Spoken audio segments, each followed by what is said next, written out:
but I very proudly say that I'm a CA by education, but a very passionate bra seller by profession. You don't value yourself. Investors price you. You can value yourself whatever. But at the end of the day, your numbers speak for you. If I am a D2C founder and I'm launching, what should be the strategy? When we started, it was a different world. We didn't have Shopify in India. We didn't have third-party warehousing. We had to do a lot of it ourselves. So my first suggestion would be onboard third-party warehousing. Just go with the agencies of the world. Second is, for each product, there's a different market. So we are a mass premium brand. We sell 3 bras at $1,099. That price point really caters to a certain audience.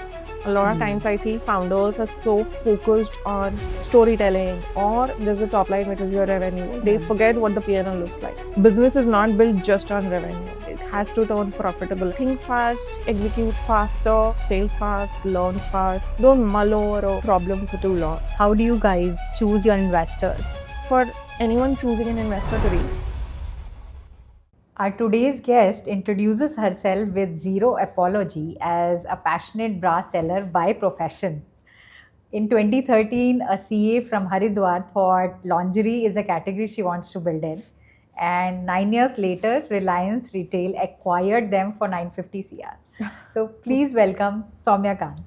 thank you so much for that very kind introduction. I'm sure my Haridwari people are very happy about this. Absolutely. Great. So we'll directly dive into the most important question.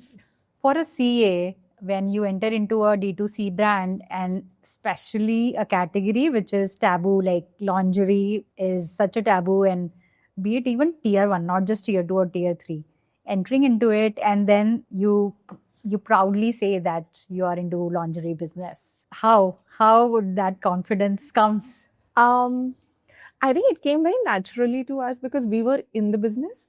So it wasn't really feeling like a taboo to us. But yes, I completely understand that it was a taboo. And I think that is why it was even more important to have this conversation going. And when we started Clovia, the intent was to take away the taboo and make it a cool conversation. So if you see a brand, it is revolved around the keyword joy. We wanted to celebrate the problems we have if we can solve for it.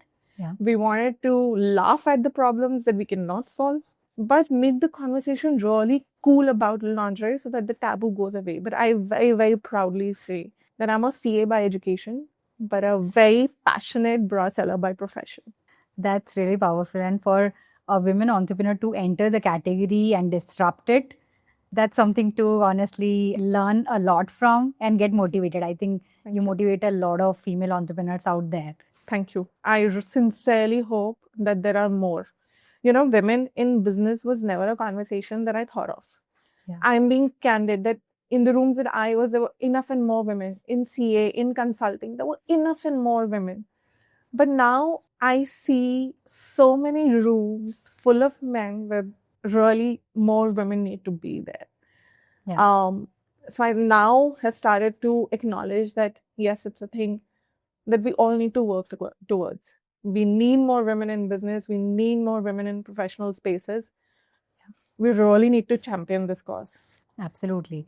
And going back to the journey when you actually started, how did you get the idea that you want to enter into this category and start selling it? So it wasn't my idea. It was Neha's. It was completely her idea. She thought that this is a space that she can do something in. She came from a marketing background, and she researched that while outerwear has evolved, innerwear has not evolved. So, you know, both of us are 5 years apart. We're both sisters and we're 5 years apart. Both of us grew up in Haridwar and we had very different experiences. We were both very active in sports, dance and whatever. But our mother used to stitch a chemise at home for us, like a camisole, you know. We didn't even have a bra while we were growing up. When she came to Kamla Nagar for college, Delhi University, she discovered the product bra. And 5 years later, I was having the same experience. While outerwear, you know, when she went for her first job, she was wearing kurtis and, you know, pantsuits and so on. But when I started my job, I was wearing dresses, tops, you know, more. Outerwear had evolved so much. But both of us, in whatever stage of life, we were stuck with our black, white, beige, boring. four-way stretch cotton, which was not the right fit, not the right product. And if you wanted anything in the market, it's not that the retailers couldn't stock it. They simply didn't have that supply. The ecosystem was so broken. And hence she thought that this is a category that perhaps we can enter and bring a change in. Yeah. And then we all came together to execute the idea. Yeah. I think all the females can relate to it. When we go to the market, a lot of us, we don't know our sizes. How can the shopkeeper know? And in the times when no one knew their sizes, you literally went online where women can buy. Now there's like everything online. So how did you see the challenge and solved it at the times when girls did not know what to? I think even today, so many women don't know their sizes. I carry a edge tape in my bag for that. That if you don't know your size, I can help. But we profile different bust shapes, and we narrowed it down to 9 profiles. And according to that, we built out a fit test tool, wherein a girl comes on our website and answers a few basic questions about what she's currently wearing and what problems she may be having in that product. And basis that, then we would suggest. Basis that fit test. Yeah. Anyone who buys, almost 80% of them actually convert first on the website. And second, it has the lowest return and the highest repeat. So technology can solve for a lot of things. It's not rocket science how to measure yourself. It's a very basic thing. Yeah. So it needed a lot of education, sure, but we made it fun as much as we could. Yeah. Like when I see the UI and how easier you have made it, so people can actually, like, women can go and now, like, they could shop online, not just it has to be an offline thing where yeah, absolutely. We're a girl's girl. Yeah. So this whole segment of innerwear was like really unorganized, right? You go to small shops, nooks in your market. You try to find the best places to find the right cotton material because you really want to feel that comfort. How did you actually, collate everything and then have those suppliers online and then finally do it? So one of the co-founders, Suman Chaudhary, he's an expert on the matter. He comes from a very rich experience of lingerie designing and manufacturing. He's designed lingerie for Sarah Jessica Parker, Venus Williams, and Unot. So he came with a very rich experience of the category. Yeah. So what he did was that he went to bigger factories and spoke to the masters of those bigger factories and sort of created many entrepreneurs out of them. So they set up units for us, which meant that we could work with smaller MOQs. Otherwise, our industry is such that anywhere you go, any factory you go to, will say 3,000 pieces per style per color, which is a lot. For a young brand, that's a lot. Yeah. So Suman executed this so flawlessly that these smaller units that were set up for us were willing to manufacture even 200 pieces, 250 pieces. And even today, we manufacture 1,200, 600 batches. When it comes to the whole customer feedback ecosystem that was broken, so the retailers could stock anything and everything that was available in the market, right? Yeah. While they have limited space, but they can only supply what the brands were servicing. Yeah. And their customer was not able to give them feedback on what is to be passed on to the end brand. And that's why this whole chain was broken. So it was never a demand problem. It was a supply problem. So we went on to speak to the customer, we researched, and even today we churn out about 140 million data points every night. Wow. These are data points that we've collected over a course of time. Yeah. These are customers who've given us their most intimate details for us to figure out what is it that they want. So if we would, manufacture very small batches, 250, 300 pieces, whatever. Yeah. We would push it out. The minute it started to sell, we would start collecting feedback. Within a week, 10 days time, we would have enough feedback for us to know, do we need to change the design? Do we need to change the fit? Do we launch more colors? Do we expand the manufacturing base for this? What new do we bring? And so on.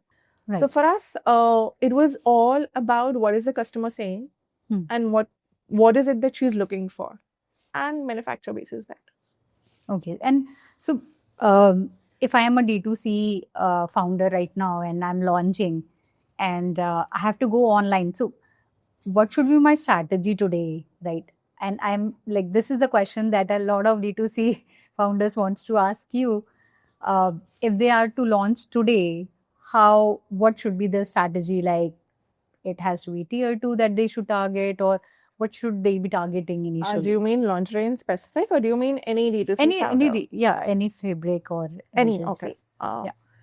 One thing is, don't so like when we started 10 years, 13 years, too many years ago, it was a different world. We didn't have Shopify in India. We didn't have delivery partners as organized as now we have Blue Dart, Delivery, Ecom Express, and so many.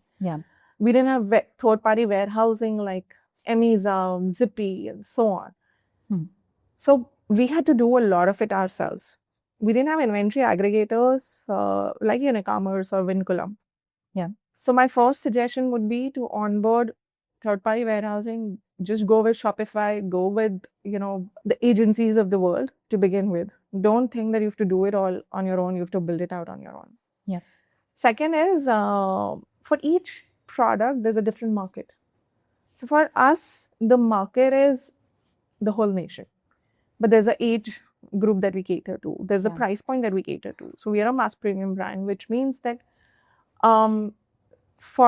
we sell 3 bras at $1,099, or we sell 4 panties for $599. That price point really caters to a certain audience. And hence we go to all of those. So it depends on which audience are you actually catering to. So tier 1, 2, 3, or if you're starting online, really the world is your market. Your ads, of course, when you put your ads on Meta, then you have to profile who your customer is. But any founder who's starting out would know already and would be starting out to solve a problem. They would know whose problem are they solving, and they would go to those section of audiences only. Right. So with such huge TAM, what we have seen is people launch, and a lot of times they try to hear what customer is saying, but very different profiles everyone is like buying. So they don't know which one to target initially because they have, of course, limited resources. So what do you suggest to them?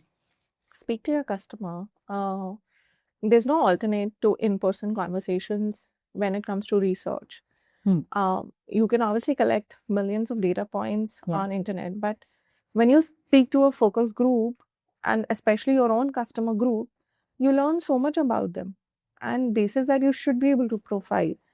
And especially if someone has repeated with you, that goes to show that that person really liked your product and you solved the problem for them. So speak to your repeat customers. So one, definitely, I mean, talking to the repeat customers so that they understand who is your target, one who is again and again buying your product, right? But what about, so a lot of people, specifically in D2C, with very low repeat rate, what do you suggest to them? Like, how can they increase their... Reiterate on the product if you have low repeat. I mean, somewhere, if you don't have repeat, I can understand that your repeat cycles may be longer. If it's an FMCG kind of a product, if it's a food product, then maybe you have a monthly repeat. Maybe you have a quarterly repeat. If you have a utensils product, maybe the repeat is much longer. But if you have no repeats, then your product is a problem. Then speak to the customer who bought and ask why they've not come back to you. Because repeat is key to sustaining a long-term business. And specifically for women founders, we have to fight a lot of people to start our own journey. So for them, how was your journey when you thought about this idea, you and your sister, and then you had to like go to your family, friends, investors, and then pitch them that you want to build a lingerie brand? How easy or difficult was it? Thankfully, both Neha and I mean, she was already married also by then, but Our parents are a progressive set of people. They've never really told us what to do. They've just told us to find our own way and, figure out the rest. And so is the extended family and friends. That's the kind of ecosystem, thankfully, that we come from. Yeah. So we didn't have those difficult conversations, so to speak. The only thing that our parents possibly said was that succeed at your own accord, fail at your own accord. I mean, there's no cushion happening. If you fail, then you'll have to figure something else out. But other than that, nothing really. I mean, they were very cool about it. They were not the kind of people who had any taboo attached with it or any worries attached to it. They were very confident of the fact that both of us are capable people. Yeah. And we'll find a way. That's nice. Yeah. A lot of females actually have to literally just fight. It's very tough. Their struggles are absolutely, it's very, very tough. I see women in office who have to struggle on how to manage their family, their kids, their husband's expectations, their in-laws' expectations, and still be in office and perform. It is tough out there. Absolutely. Is it better than what it was 10 years ago? Absolutely. Yeah. And it still needs to go a long way. Yeah. So when you go in meetings or maybe in networking events where there are all men around. I was just yeah. Okay. What's your thought you would even be higher than most of them, with respect to the business and what you have done, what you have achieved till now?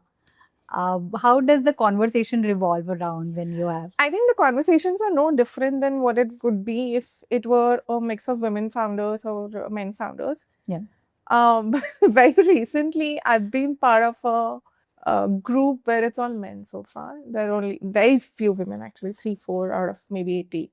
Yeah. And I just took a trip with them where it was all men. So was it overwhelming? Sure. To begin with, I had a lot of preconceived notions and how am I going to speak to them? Is it going to be okay? Is it going to be a boys' club? And so on and so forth. But I also feel that people that you network with are also builders in one category or the other, right? Yeah. And they don't treat you any differently. So it's a lot of times it's all in our mind too. Yeah. I went with a lot of preconceived notions, but they didn't treat me any differently. They were all working out, so they were asking me to work out with them. They were going to play cricket, so they asked me to play cricket. They were playing pickleball, so come play pickleball. Yeah. Or whatever. I mean, anything and everything that they were doing, I was included in that conversation. Not once did it happen that I joined the group and the conversation stopped or the conversation had to change. So I think men have also evolved a lot. And I sincerely hope that there are more men like this. Yeah. Who can make it easier for women to join the workforce, for women to outperform men. Absolutely. So when you had this idea, you guys started working on it. For scaling, we always need more money. So how did you guys manage that? And when did you think, no, we have to go for fundraising now? From the beginning, frankly, because we come from a very basic middle class family, so we didn't have any funds of our own. We started with a very small pool of money, and I was still working then. I was still with PwC when Clovia started. So only Neha and Suman quit their jobs and started primarily. Yeah. But I joined officially only when the first fundraise had happened in August 2013. July is when we closed our first fundraise. And for everything, we needed money, right? So, because we didn't have any of our own, at different stages of the business, we had to go for fundraise. And when you are going for fundraising and being one of the first, there were very few companies into lingerie. Yeah. So going and pitching, how difficult was it to fundraise initially? It was tough. It was tough to convince people on the category. It was tough for people to accept that this category can grow. But it's only our numbers used to speak for us. We had high repeat. We had very good retention of customers. We had great gross margins. We still have the best in industry gross margins. Revenue at any point of time, we were growing. And hence, I think fundraise, however difficult, because of the category that we were building in, eventually came to us. And there are people who believe in you. So the investors that partnered with us, they believed in us as people. They believed in the category. They showed faith.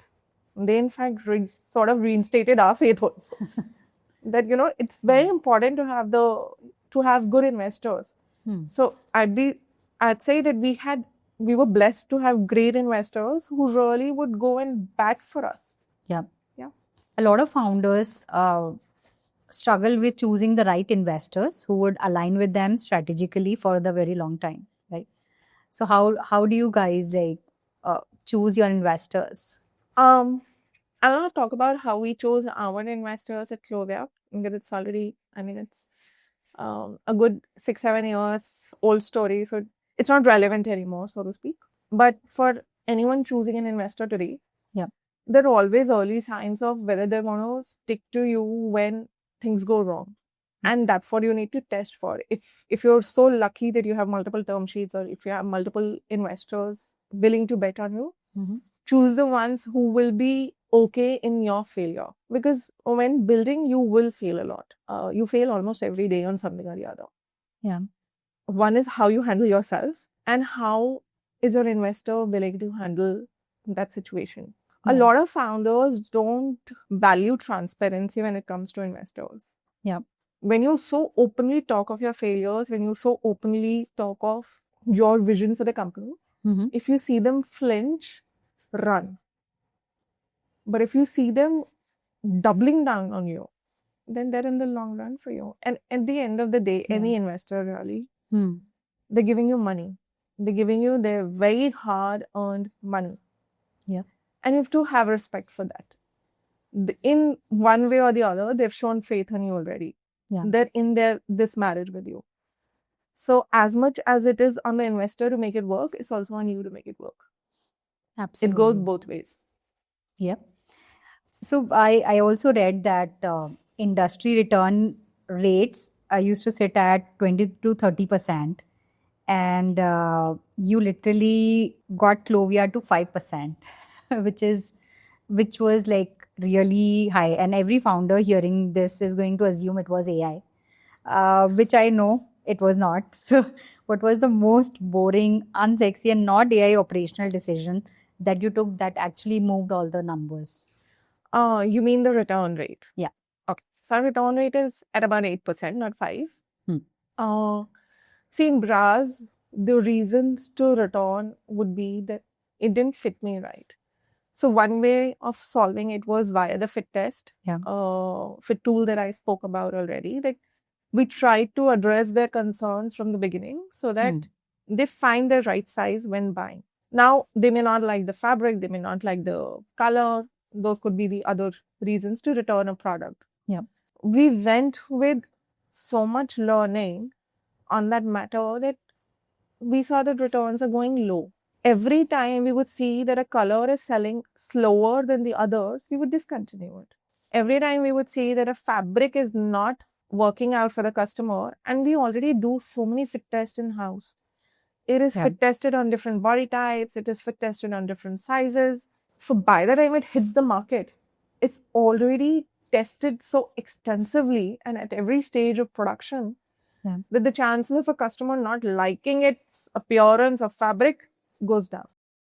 And one big thing that we changed was that we wanted to have a product price proposition where when the customer receives the product, they feel, oh wow, this good a quality at just this price.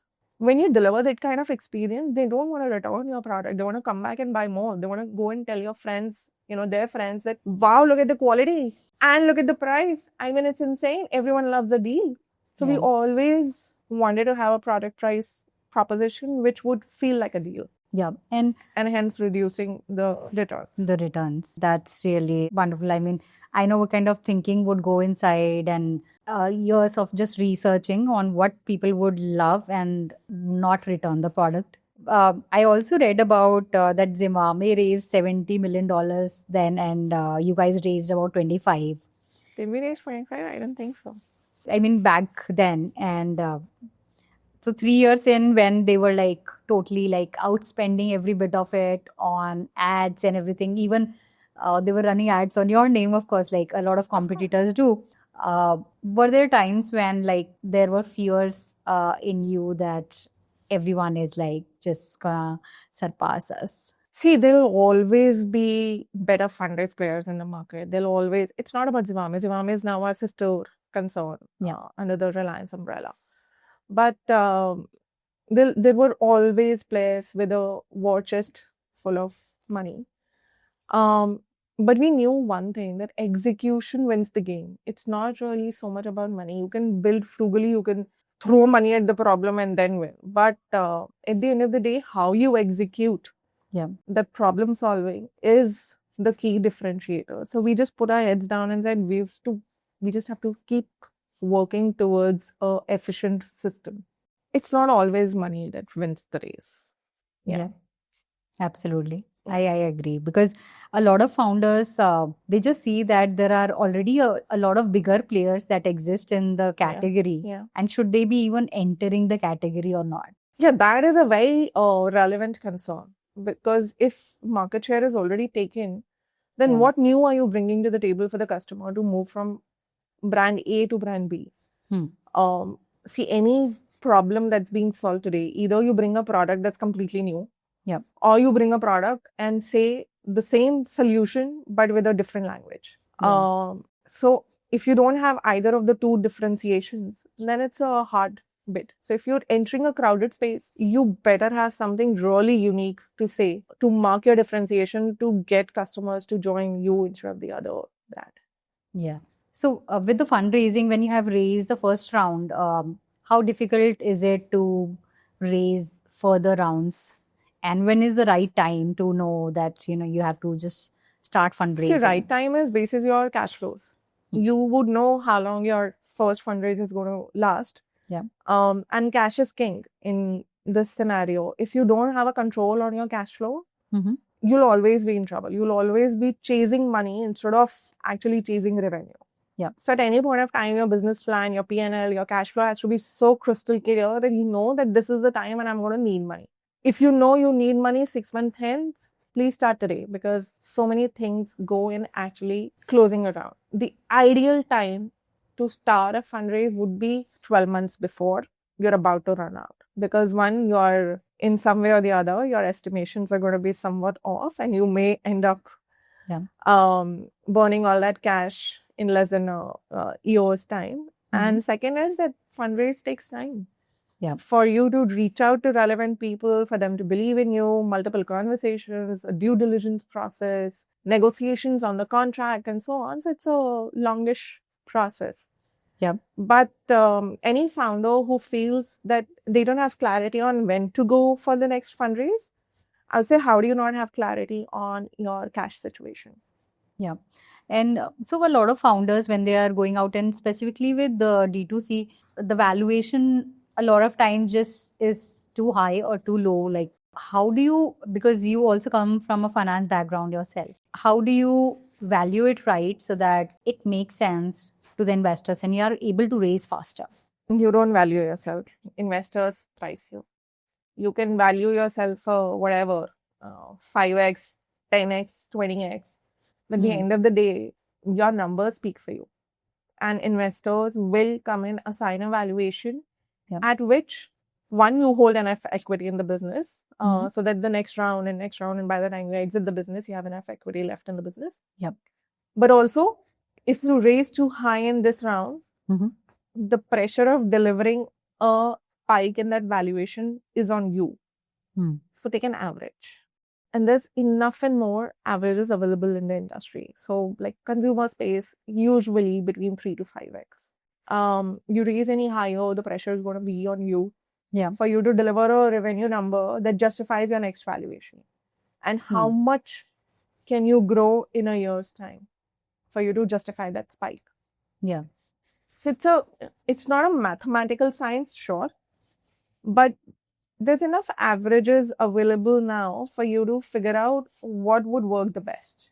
Understood. And what are the kind of numbers that founders needs to be like, they should have it in their mind when they are going to pitch? Like these numbers, they have to be like on top of. Their P&L, it should be on your fingertips. Your entire unit economics, your gross margin, how much are you spending on marketing, logistics, warehousing, salaries, office rental, and so on. All your headers should be on your fingertips. You should know your cash situation. You should know till when is your cash going to survive. Yeah. And you should know your cash flow. So one is obviously your monthly burn on the P&L, which is just your loss or profit. But how much are you burning in terms of cash every month? You should know. You should have both your P&L and cash flow very, very handy. Got it. Are there any questions that founders usually hesitate to ask the investors, but they must? They should ask what is their vision for the category. But it's really when you're having a conversation with the investor, it's usually now a very two-sided conversation. It's not a one-way street of just investors asking questions and founders listening. Yeah. It is usually a very open dialogue on how do they both see the category evolving? How do they see the vision of the founder coming to life? So no such questions that you must ask, but it'd be great to know the timeline of an answer, because a lot of investors friend zone you. You enter situationships with them. So you have to know if it's a situation or it's heading to marriage. Yeah. So those you can ask very candidly, that if it's of interest and when should we hear back from you. And if they have any concerns that the founder can address. Yeah.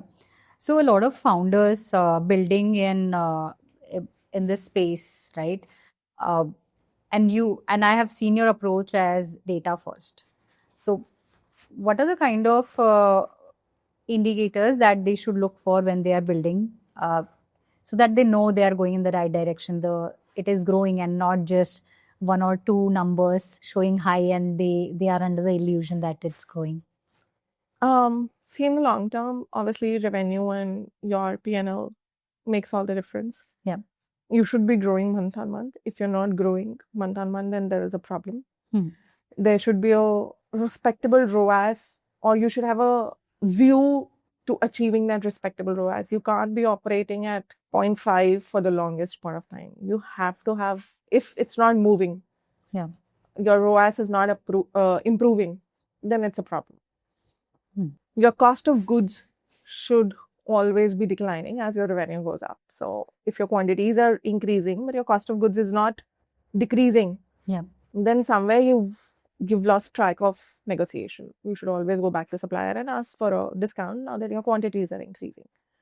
All P&L percentages, there's industry averages, like warehouse has to be a certain percentage. Your P&L in the long term will make sense only if it's a certain percentage of salary and so on. So those percentages you should keep a track of. If they're not headed to the right percentage, then you have a problem. Fix it early. Customer experience, of course. Repeat revenue. If you're not getting repeats, there's a problem. Yeah, pretty much that, And a lot of founders are trying to enter into a market, right? Which a lot of it, there is no player. So they're trying to establish that there is a demand, which is unorganized in a way, like how you did it. Like I would call it very successfully how you guys did it. How do you actually, when establishing the brand and then scaling it to a point where now you can pitch it to the investors? So what is your online strategy to maybe, establish the brand in people's mind? I mean, brand building happens either on the back of revenue or storytelling. If you have revenue, then anyway, brand will get created. Storytelling can come after. If storytelling comes first, then revenue better come, because you would have spent money in storytelling. So only two ways of creating a brand, either on the back of revenue or on back of storytelling, or on the back of revenue while telling a story. Revenue is not negotiable. Yeah. So you said storytelling, and I know how crucial it is for each and every brand to establish that story right. So what was your approach and, choosing your story, which a lot of women can relate to? So if you've ever, like, you meet two girls, they're always happy when they're talking to each other. There's a happy vibe. You'll meet strangers in a hotel washroom, and there'll be a conversation about, how good you look, or I love your hair, or I love your, makeup, I love what you're wearing, I love your shoes, and so on. Yeah. So we wanted to create a brand that's a girl's goal. And when you interact with that brand, you feel joy. So we centered everything around the keyword joy. Joy of finding the right fit, joy of getting your order delivered on time, joy of opening that package. So when you receive a Clovia package, it says, hell yes, happy is my superpower, and so on. It comes in a very cute pink polka dot packaging. The product itself has to be such that it delivered joy to our customers. That when they wore it, it didn't poke. It didn't feel tight. It didn't feel, oh, it's droopy, and so on. Yeah. So we centered everything around the keyword joy. So if someone would interact with the brand on our socials, with our team, with our office, there'll always be a happy vibe. So that's how we went about the conversation. Also, lingerie needed a lot of education. Yeah. And education by default is boring. Like, I mean, who wants textbook? So that was even more important, that we should not feel preachy. We should not come across as preachy. We're not telling, oh, you don't even know your size. How sad. No, we're just saying, let us find the size together. Let us be happy about finding our size together. That. Very We just wanted interesting. it to be fun, cool, happy at all times. Yeah, and like I'm sure when you have to push ads to even being like on television or on Google or anywhere, how difficult was it to because lingerie, I mean, of course, there has to be women of all shapes and sizes wearing it, right? Did you also think about and getting rejected from different platforms that no, this is not right if you're No, sadly, we didn't have that experience. I mean, when we started out, lingerie was not sold online to begin with. Jabong was a platform that started with us the first.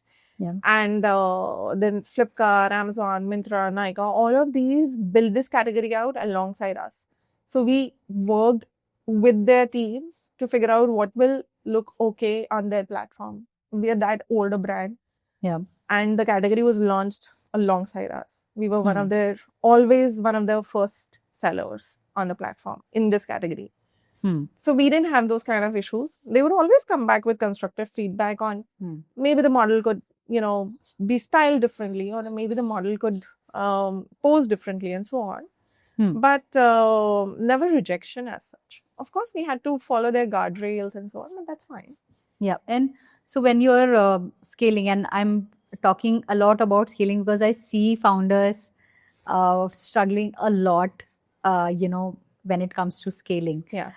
So there are a lot of things in the company that goes wrong. Like I would say few things going right and a lot of things that goes wrong. Everything goes wrong every day. So what were the three major breakdowns that you had to like, no, we have to fix this, right? We have to be up all night and fix this. I think few of the bigger near-death experiences, one was obviously COVID. That was a near-death experience for us as a brand. We didn't have any cash in the bank. Investors backed off because worldwide the situation was evolving, and we were raising funds from a UK investor who obviously got biff of COVID before we fully grasped the situation in India. But our team is like so resilient, and they really believe in the brand like I've never seen a set of people do.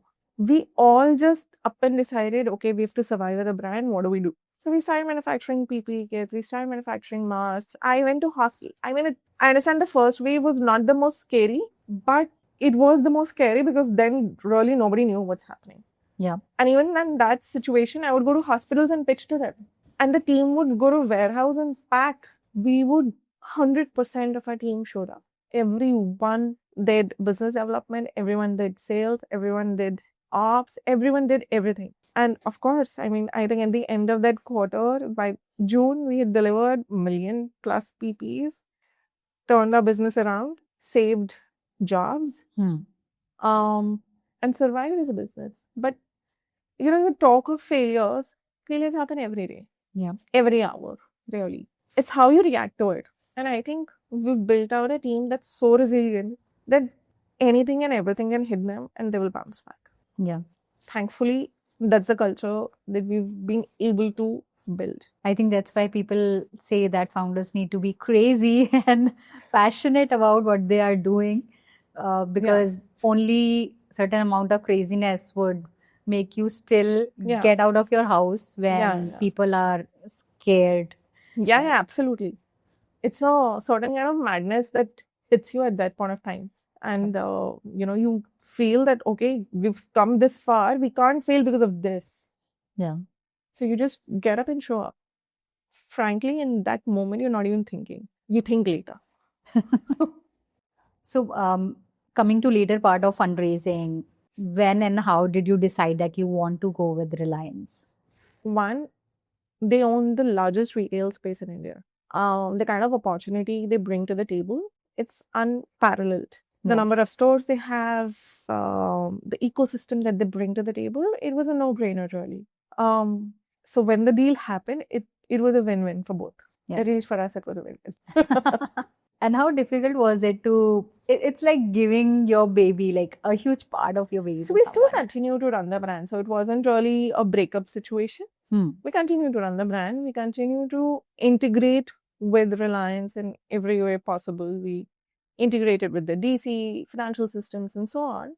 But they bring value to the table in terms of those integrations. So it wasn't really a tough situation. They made it very easy and comfortable. Great. And so I see right now you have started investing and started mentoring startups. So how is all going right now? So yeah, I do like to speak to a lot of founders who are building something new because I learn from them. I learn what they are doing new, how they're integrating with people, how they're thinking about storytelling, how they're doing ads. The kind of founder content that's performing on Meta right now is unreal. Yeah. And it wasn't the case when we were building. So I do speak to a lot of people now because I learn from them. If they end up learning from me something, it's a bonus. But it's really for myself on what more can we do in Clovia. It's a lot of fun. They bring such great energy. Yeah, yeah. And are there any specific companies that you are investing right now? Right now, I'm not investing. I did invest in some. Like I invested in WhatsApp Wellness. They're a gummy brand and they're doing so wonderfully well. Then my husband has a brand of his own called Blep. It's a dog and cat food brand. So a certain amount of our, we invested ourselves as well in the business. Yeah. And so, picked up few. I think today it must be at about 30, 35 companies in total. But now I'm taking a break. Let's see how this goes. Great. So this break and then moving ahead, would you be focusing on these companies that you have already invested and you are a part of? Of course, I'm always available for any kind of help that they need. But and that's true for just about anyone, regardless of whether or not I've invested in them. The industry thrives when we all come together and pay it forward. Yeah. So the idea is obviously to learn from them, but also to ensure that the industry grows. There's no gatekeeping really. Whether or not you're an investor, I'm always happy to speak to people. Great. And any final advice to the founders who are right now building? So from your experiences. One thing I do feel is that think fast, execute faster, fail fast, learn fast. Don't mull over a problem for too long. You're not going to come to a different solution a month hence. You would have come to that solution even if you executed the wrong one on day one and then eventually learned from that and then pivoted. But there's no parallel to execution. So execute fast. Really, that's the only thing that's going to make a difference in your long-term competition with your more funded players and so on. The faster you are, the better you are at your execution. Yeah, that's the game changer. Great. So from like before Clovia, if you can share with us, you did CA and after that, how did your journey happen? So I was very lucky to work with PwC, PricewaterhouseCoopers. as a consultant in their risk advisory services, where I Yep. really learned the value of setting up the right processes, be efficient. And I had great bosses. So it also gave me an idea on what kind of a leader do I want to be? What kind of a teammate do I want to be? How to set the culture in an organization that's growing fast and is at scale. So great time, like the time of my life. And I still have friends from BWC with a few of my closest friends. And then obviously Clovia happened. So between CA and Clovia, it was just PricewaterhouseCoopers. But before CA, I worked with American Express and very similar experience there as well. I was in risk mitigation, the best bosses. I think they've shaped me who I am. I mean, that's really important, the kind of people we meet before we start a company, because that's really makes us who we are. They taught me how to handle mistakes, how to not lose your calm. So it was a great learning. So when you said lose your calm, and I know how difficult it is for founders, more so for female founders, I would say, because we have a lot of expectations from be it society or parents and everyone, right? So how was it for you? Like, how did you keep your calm while building Clovia? I think I'm a patient person by default and a happy person by default. So it came sort of naturally to me, and then whatever I had learned from my seniors in my previous jobs. Mistakes, obviously everyone makes mistakes. How you learn from it is what makes the difference. So if you keep on making the same mistake, of course, I'm also going to perhaps lose my cool. Or if you tell a lie, I'm going to lose my cool. But majority of the time, I'll be able to laugh with you at the problem or at our collective failure. Because if a teammate has failed, or a junior has failed, or a senior has failed, at the end of the day, it's a collective mistake. They failed because you also didn't do something right. So as long as you treat it as a collective mistake, I think you don't want to come down very hard on yourself then. So you by default keep your calm. But it's usually a personality trait. Did it change you as a person? Because when you start a company, you are like 3-4 people starting, and now you are like so many people. Does it change you as a person? So thankfully at Clovia, people who joined us early on are still with us. So they've carried on the culture. We started out as a small team. We really became each other's family. These were the people that we were spending the maximum time with of our life. We've gotten married in front of each other. We've gotten, so many people became parents and so on. We've seen really ups and downs of each other's life. So you come close together. And when those people don't leave you, they carry the culture forward. So it wasn't really so tough for us because they carried it. We didn't have to do anything from scratch, thankfully. And are there any leadership things that you learned, just building Clovia? Of course. How to keep your calm is one of them. To not lose your patience, to not lose sight of the bigger picture. Sometimes we get caught up in smaller issues here and there. And it's so silly, right? At the end of the day, what matters is what P&L are you going to close at the end of the year. A small mistake today is not really going to make a difference. You can recover tomorrow. And the way you treat people, it will come back to you. So if you treat them with patience, you treat them with respect, it will come back to your business. End of the day, it is your business. So you protect the business first. One of the biggest challenges that founders face is with hiring and firing people. So firing what's your to 2 cents? Barely any really. Hiring, yeah, sure. I mean, we wanted to have a lot of women with us. And we realized that HR filters it out. And this was, in fact, one of the conversations that this group of men was also having, that a lot of them were saying that HR is only sending them male candidates. So you have to train your HR not to filter women out because you feel that, the job demands longer hours or the job demands this or that. I mean, who are you to filter? Just filter on credentials or work let the hiring manager make that choice. And now we have, I think, 60-65% women workforce. But you have to make a conscious effort. And at that level, still making sure the culture is how you intend it to be. How do you make sure that? That I think people carry it forward. Another thing that we that made a difference in Clovia's hiring was that we didn't look for education. We looked for your intent. If, like in my team, if you knew Excel and you knew Excel well, and you could communicate effectively in whichever language, you're hired. Because that's all you need a lot of times. We didn't reject people on communication skills. आप हिंदी में mail लिख लो, no problem.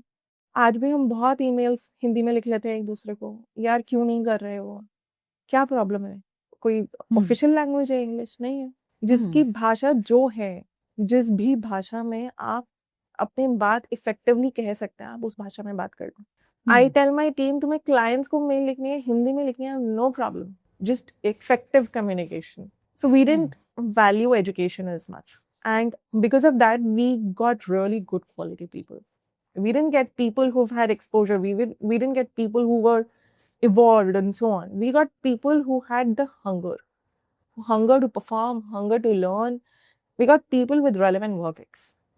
That actually is very powerful, because I have actually, like, wherever we talk to people, English is standard ki aap English mein hi, like client interactions and internal emails, it has to be like that level of English. Even I write emails in Hindi a lot of times to my team. I say, क्यों नहीं कर रहे हो यार? अरे ये हो गया क्या? अरे कैसे करना है? कैसे सीखेंगे? So people keep forgetting about why the communication, and why is it important to pass on the message. Yeah, I mean the message is more important than the language it's written in. As long as you can communicate effectively in whichever language you're comfortable with, it's fine. Yeah. Did you ever think about कि industry में everyone is doing like this, so maybe we should be doing things in certain way and not? Yeah, I think that's a problem with just about anyone and everyone who's building, because you look at competition and you feel, अरे यार हम कहीं पीछे तो नहीं रह रहे. That's a worry you live with. End of the day, you can see what others are doing, or you can just keep your head down and build. Yeah. We decided, let's just keep our head down and build. Let's just do the best job possible. So we just did that. But again, it's a personality trait. I mean, how much time can you also spend seeing दूसरा क्या कर रहा है? अब जो कर रहे हैं वो कर रहे हैं. You do your own thing. So one thing that you mentioned about executing fast, what are the other things that usually on social media or founders events people are not talking about it, but there's this huge mistakes or that founders are committing ki, why, like, and you literally when you talk to them is like, why, please stop. They don't know their numbers.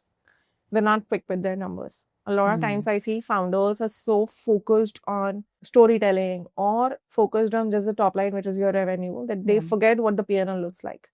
And they don't have those numbers top of their mind. If you don't have it, then somewhere you've lost track. Business is not built just on revenue. It's a whole overall business. It has to turn profitable at some point. You have to return investors' money at some point. You have to know your numbers very well. Yeah. And when anyone is starting, like we see a lot of young people starting now, like even when they have not like turned 18, even before that, right? We are looking at all that, and it's really great. Back then, like if I look at 10 years back, I did not hear about such young people starting businesses. True. Do you think they need to have certain experiences to shape them before they start building? Nobody knows how to build. There's no playbook for it. I mean, you do the basics, you learn on the job. So even an 18-year-old can learn on the job, a 40-year-old can learn on the job. There's no right age to start.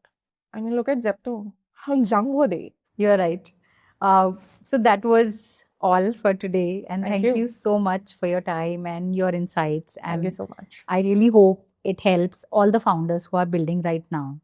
Thank you so much for having me. And it was a great conversation. Yes, absolutely. It reminded me of the good old days.